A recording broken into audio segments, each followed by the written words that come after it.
Hello, once again, my name is Tim Grady. I'm from the Lawton, Oklahoma Seventh-Day Adventist Church, USA. I'm just a member. Now, I'm titling this one uh, Seventh-Day Adventist and the United Nations, and why I did not join the Seventh-Day Adventists in 1992. So I'm going to have to go back to 1989 and what was happening to me then. I was failing in the funeral home that I had opened up. I was working two other jobs. I was working with the coroner's office, and I was also working on a no-knock warrant team. And things were not good. But I was in the Worldwide Church of God. I didn't realize it at that time, but the Worldwide Church of God was basically blowing apart. I was too busy with my own life. I had just had a child, my first child. Not a very good situation, but I did not see the implications. Of course, working so many jobs, having a new child, and the other things that happened during that period of time, and the church, literally, Worldwide Church of God, breaking apart. Very similar to what the Seventh-Day Adventist Church is doing today. So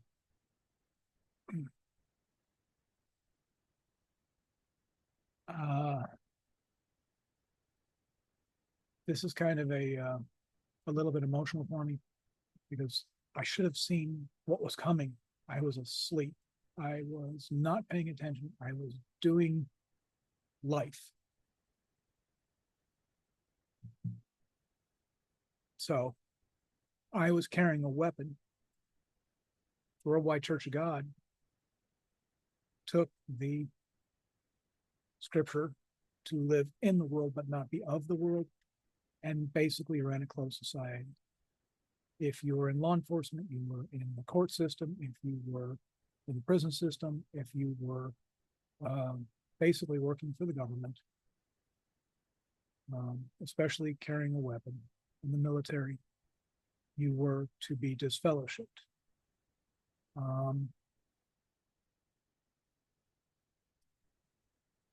And because of that, and I was being a policeman at the time, I was kicked out of the Worldwide Church of God. Everything was bad in my life, so I joined the U.S. Army in '89.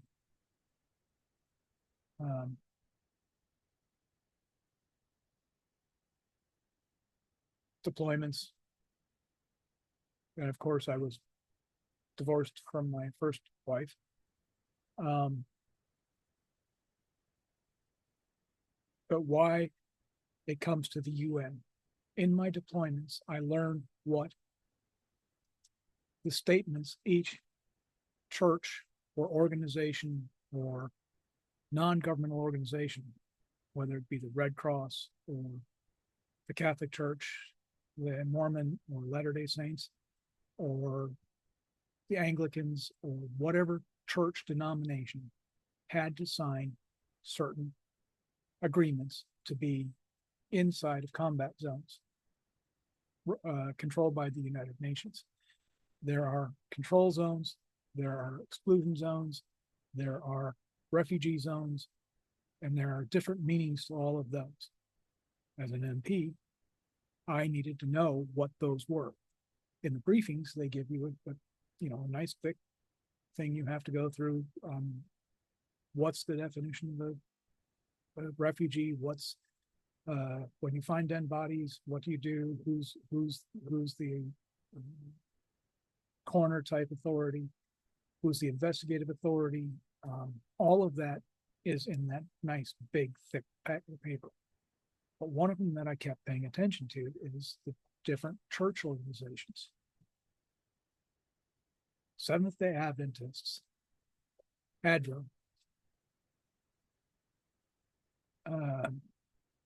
the Seventh-Day Adventist Relief Agency, and a couple of others.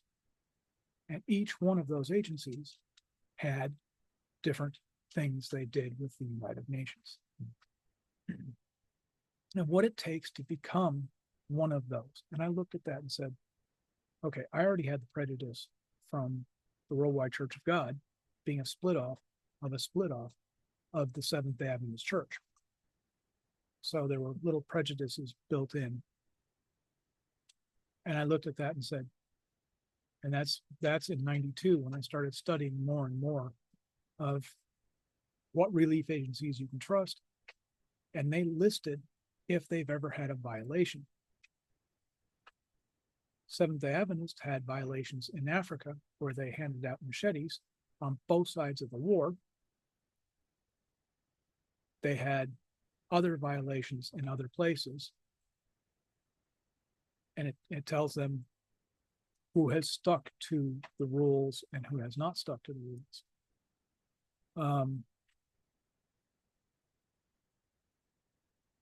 And because of that, I said, this cannot be the correct church. So that's how I came up with, I have been looking at ADRA, Seventh-Day Adventist Church, and the relationship from a totally different perspective than everyone else is looking at. When I got out of the Army in 94, and I got in a bad traffic accident, had time, I started studying where I needed to go back to church. So I studied because I was not going to compromise on the Sabbath. I looked at every Sabbath-keeping denomination, and I did not look at Seventh-Day Adventists because of the relationship with the United Nations, and I knew what that meant and how bad that was.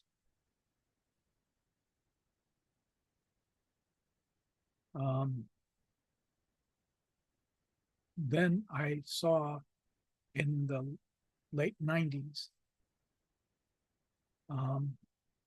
that they became a negotiating signet to the Kyoto Treaty. And that really, because I know how bad the Kyoto Treaty is. I've read it enough to know it's really, really bad. And when the Seventh-Day Adventists became a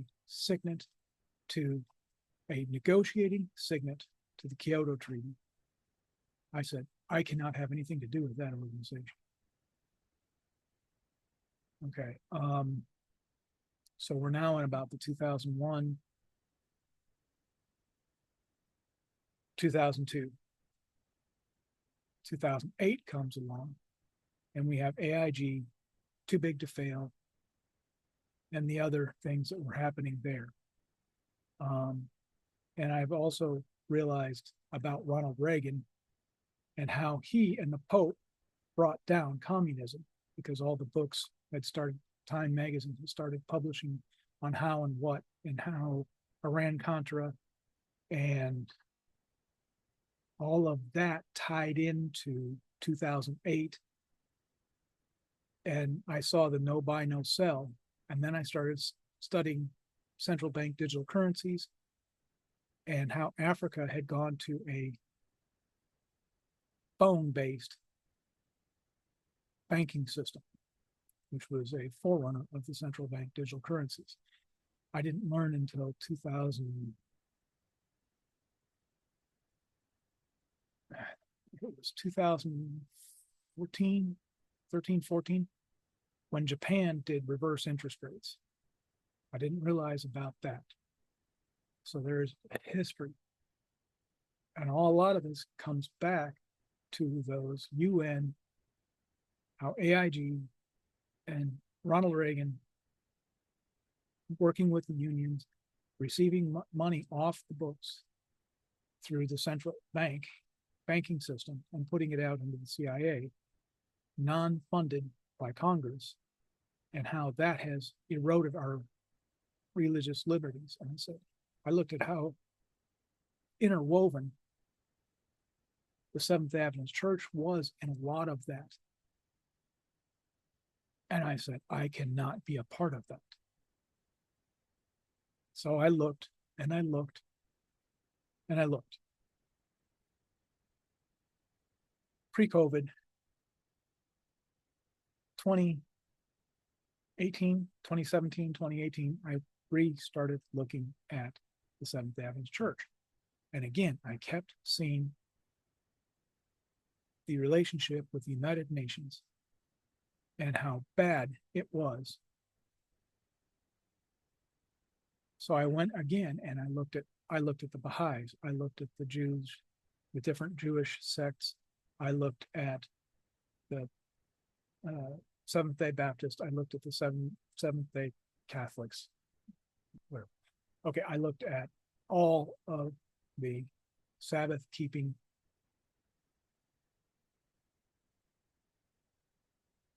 sects there are.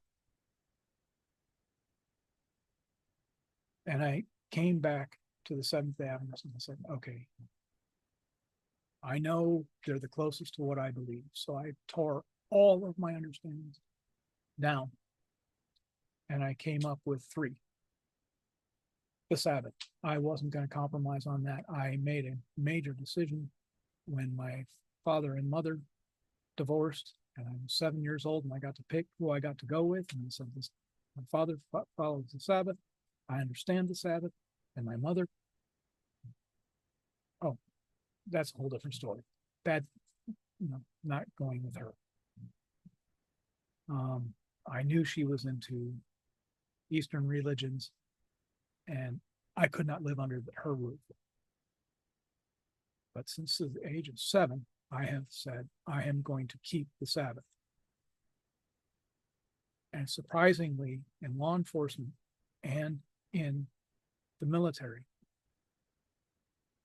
they bent over backwards for me. They don't bend over backwards for most people, but they bent over backwards for me so I could obey the Sabbath. That's a whole different story. Someday we'll get into that.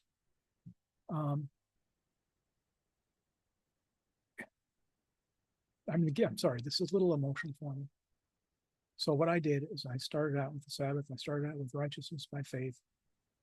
And I looked at the 144,000 as a measuring stick because I looked at so many other religions, sects of Christianity, and how they look at the 144,000.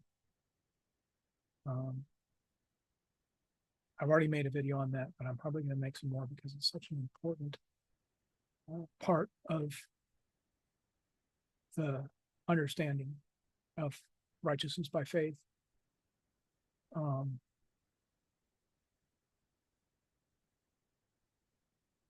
So those and righteousness by faith, those are the doctrines that I said I'm going to start my foundation on. And I started looking at the Seventh-Day Adventist Church. I didn't start reading Ellen White.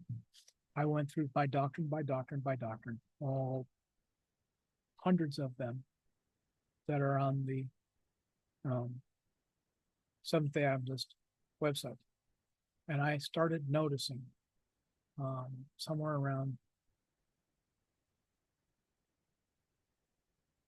like I said, 18, 19,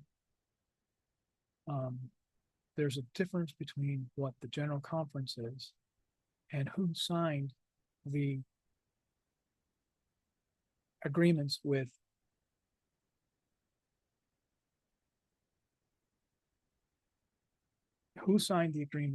the United Nations. And I started separating the UN from the I started separating the UN from the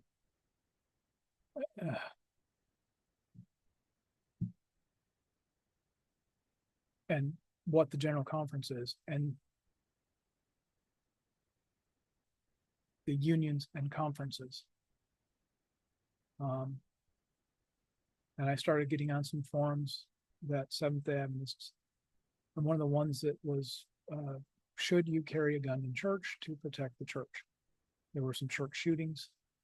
And I looked at how the doctrine was, and I looked at how widespread the Seventh-Day Adventist is on so many different subjects.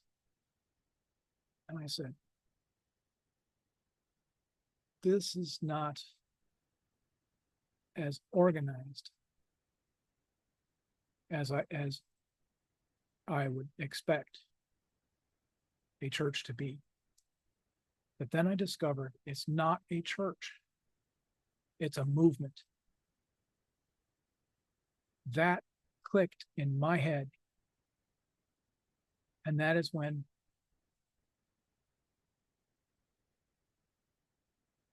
I started moving forward towards the Seventh-Day Adventist Church. And again, what happened 88, 89, 90, 91, and 92, the deployments, reading about the Seventh-Day Adventist Church, ADRA, and all of the rest of it, saying, no, this cannot be the true church. But then when I started looking at the number of members, and I started looking into what was church discipline, and I looked at the statements online. I also looked at a lot of the statements and the lies they told about the UN and that they didn't have it. They also said in the 80s, when they were signing these agreements and they started dealing with the climate change, and the statement from the Seventh-Day Adventists, a few radical people that took Ellen White's statements about the climate and natural phenomena disasters in the Great Controversy, and they went outside the church. Well, I did a little research, and they didn't go outside the church. That was a lie.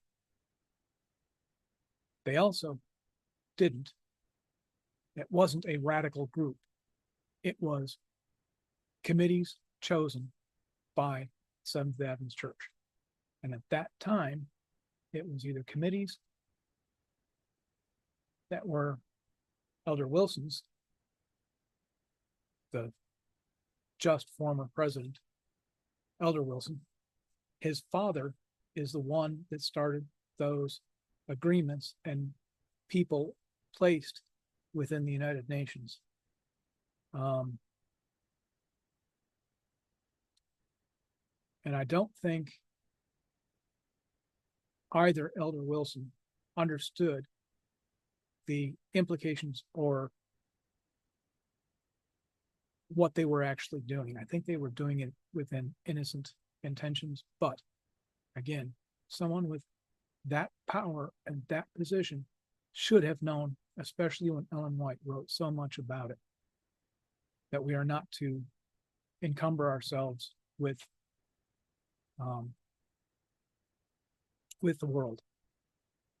Again, the way Worldwide Church of God interpreted, you live in it, but not of it, and they lived a closed society, and it was hard to do evangelism. It was hard to do a lot of things.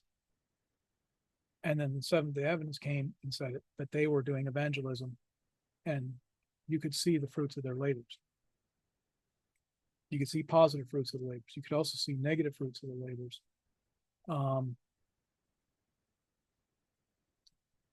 So that is why in 1992 was a turning point and turned me away from the Seventh-Day Adventist Church. But over time, me not having a place to put my tithe, have communion and fellowship with iron sharpening iron, that's the problem I had. and how I said, okay, doctrine for doctrine, it is the closest to the Bible I can find. And I have looked. I have taken comparative religions in college. I have taken I've taken all three um, Eastern religions comparative to Christian. I have taken Muslim, Baha'i, and the different Muslims. I've taken the pagan comparison course. And boiling that all down, that's how I came to the Seventh-Day Adventist Church. Said, okay, they've got the Sabbath. They've got righteousness by faith. They understand the 144,000 because the doctrine says we are not the only ones that are going to be alive at the end time, and we have the greatest evangelism, and you don't have to be a part of our church to be a part of the 144,000, because at that time the church will be not having a leadership structure. You can go into Ellen White's, all of her descriptions, the passing trains, the train, the ship that loses the infrastructure or superstructure and still makes it to port. That's the one that means a lot to me. And then there's the train station, at the train platform, awaiting a train, talking to two general conference. It did not get into her writings, but it did get into both of their writings, and it did get into her son's writing of the prophecy of what she told them on that train platform awaiting the train. That one is very important to me because that one seems to be about to happen.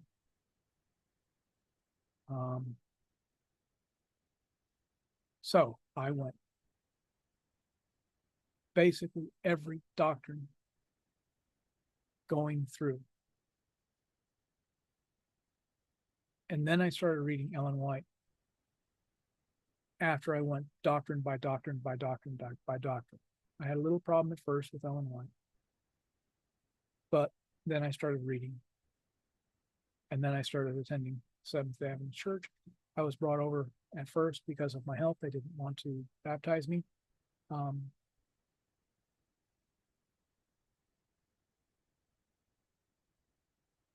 But with the health message and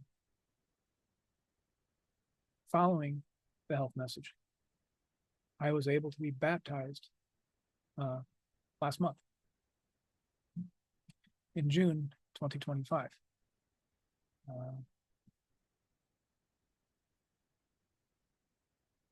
So I should say rebaptized, because my father baptized me in the Worldwide Church of God in 1986 is when I was baptized by my father. And then I was married by my father shortly thereafter. Then I started the funeral home and all of the problems there. And that is how and why I do not trust the leadership of the Seventh-Day Adventist Church. I do not trust the General Conference. I'm going to make a video on the statements they make on how they cannot reach into a church and punish someone, because when I see, and that's another problem I will deal with in another video.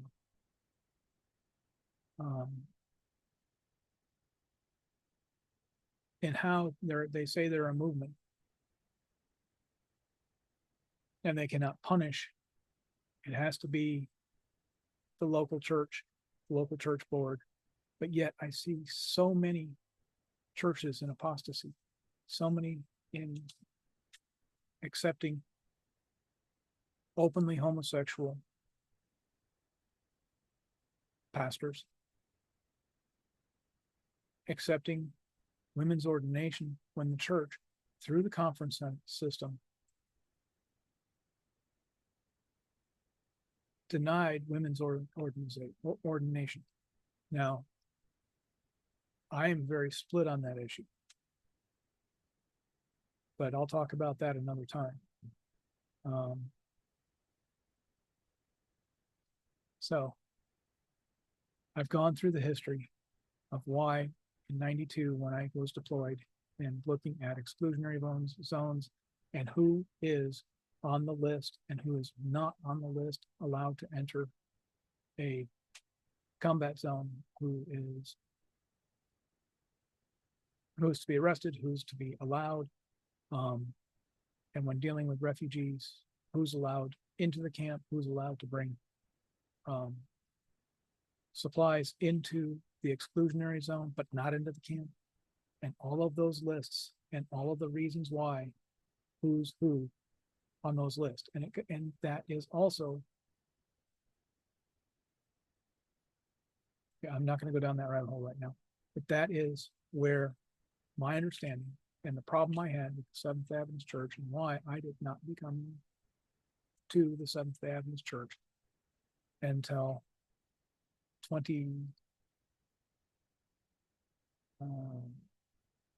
late 2022, 23. It was right after the church unmasked from COVID. COVID was still an issue, but no one was talking about it. Everybody, it was too painful to talk about at that time. And that's when I came in. A year later, I was brought in by profession of faith, and then June 2025 is when I was rebaptized.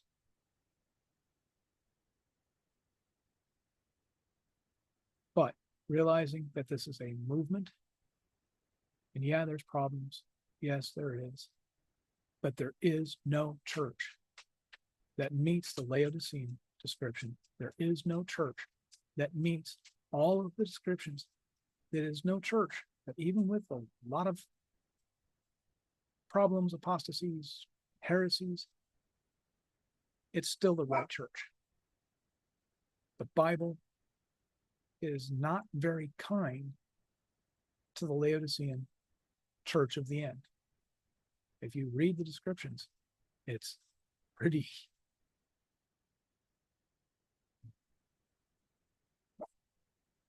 insulting. But I will be very happy to be a part of that blind, wretched, filthy, thinking they have everything, but they have nothing.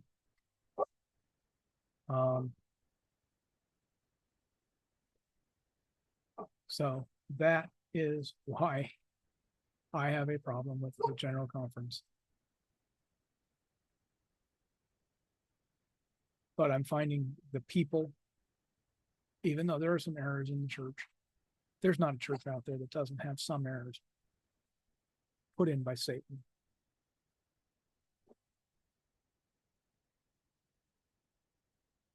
So, with that said, I'm going to end the recording here, out here.